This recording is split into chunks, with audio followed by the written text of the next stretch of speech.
Hello বন্ধুরা, তোমরা সবাই কেমন আছো? আশা করি সবাই খুব ভালো আছো।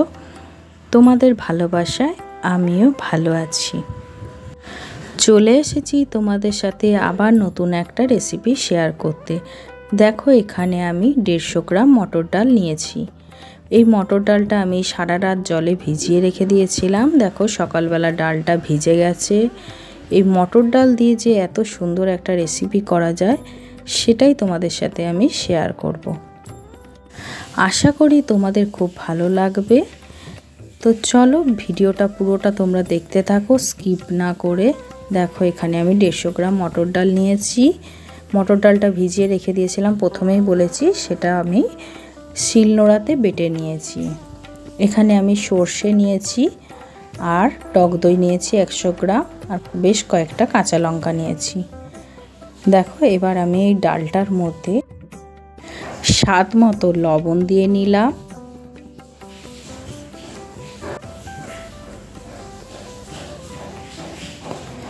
দু চার দানা আমি চিনি দিয়ে নিয়েছি।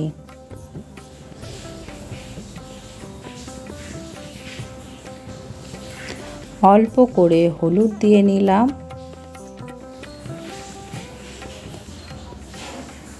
কয়েকটা কালো জিরে দিয়ে নিলাম।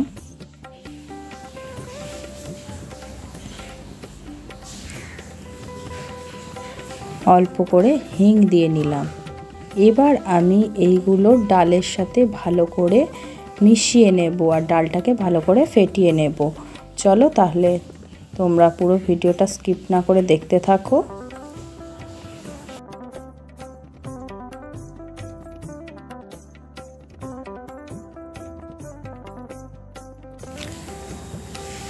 দেখো, ডালটা কিন্তু আমার ফেটানো হয়ে গেছে। এবার আমি ডালটাকে 10 মিনিট রেখে দিলাম। এদিকে গ্যাসের মধ্যে আমি কড়াই বসিয়ে নিয়েছি।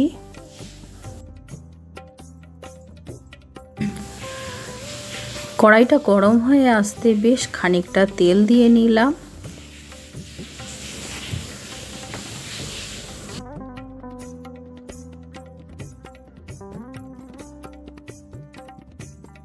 দেখো, তেলটাও কিন্তু গরম হয়ে এসেছে। তেলটাকে আমি কড়াইয়ের মধ্যে ভালো করে নাড়াচাড়া করে নিলাম। তেলটা যেহেতু গরম হয়ে গেছে, এবার আমি গ্যাসটাকে নিভিয়ে দিয়েছি। নিভিয়ে দিয়ে দেখো, ডালের বড়াগুলোকে সুন্দর করে আমি দিয়ে নিচ্ছি।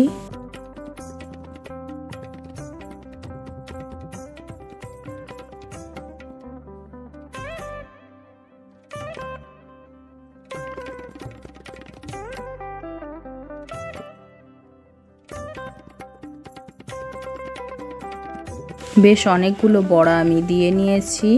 এবার বড়াগুলোকে উল্টে পাল্টে দিচ্ছি। বড়াগুলো ভাজা হতে থাক।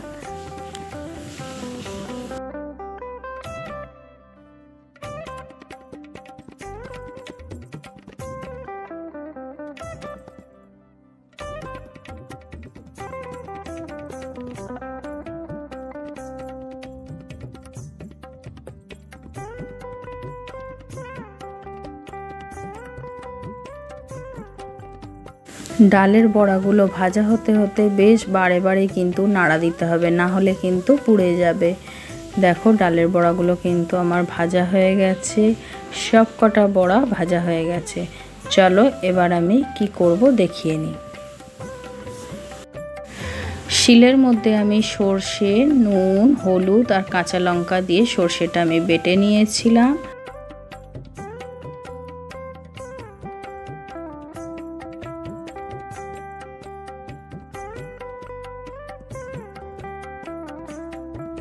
বড়াগুলো ভাজার পর কড়াইয়ের মধ্যে অনেকটাই তেল ছিল, সেই জন্য আমি একটুখানি তেল কমিয়ে রেখে দিয়েছিলাম। এতটা পরিমাণ তেল আমাদের লাগবে না। দেখো, এখানে যে তেল আছে তার মধ্যে কয়েকটা কালো জিরে দিয়ে নিয়েছিলাম, আর সর্ষেটা বেটে রেখেছিলাম যে সর্ষেটাও আমি দিয়ে নিলাম। দিয়ে সর্ষেটাকে একটুখানি নাড়াচাড়া করে নেব। জানোই তোমরা যে সর্ষে বেশিক্ষণ ভাজা যায় না, ভাজলে তিতা হয়ে যায়। তাই সর্ষেটাকে অল্প একটুখানি আমি নাড়াচাড়া করে নিয়েছিলাম। এরপর আমি সর্ষের বাটিটা ধুয়ে অল্প করে আমি জল দিয়ে নিলাম, দিয়ে আবার একটুখানি নাড়াচাড়া করে নিলাম।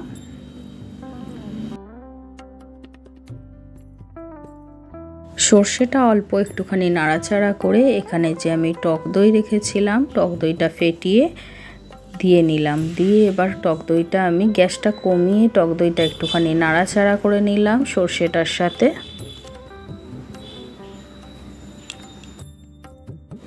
এখানে দেখো অল্প করে হলুদ গুঁড়ো দিয়ে নিয়েছি,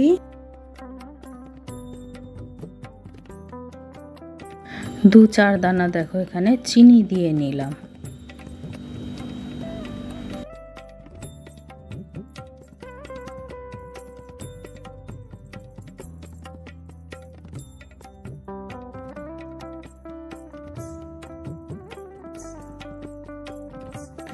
দেখো এবার সর্ষে থেকে তেল ছাড়তে শুরু করেছে। আমি কিছুটা গরম জল করে রেখেছিলাম, গরম জলটা আমি দিয়ে নিলাম মশলার মধ্যে, দিয়ে একটুখানি নাড়াচাড়া করে নিলাম। দেখো ঝোলটা কিন্তু ফুটে উঠেছে। আমি 2টো গোটা কাঁচা লঙ্কা দিয়ে নিলাম।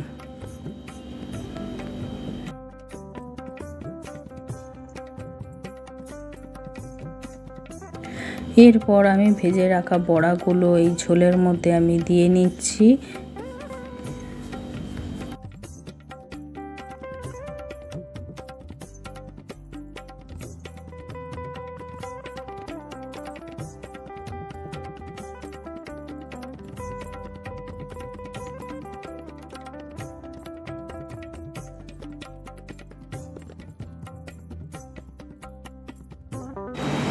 দেখো সব কটা বড়া আমি দিয়ে নিয়েছি, দিয়ে একবার আমি একটুখানি নাড়াচাড়া করে নেব, দিয়ে গ্যাসটাকে আমি অফ করে দেব। এবার বড়াগুলোর মধ্যে ঝোলটা পুরো টেনে নেবে।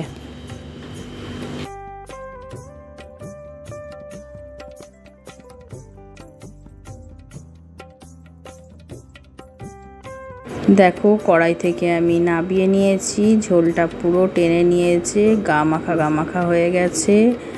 দেখো কি সুন্দর লাগছে, বেশ গরম ভাতে দারুণ লাগে খেতে।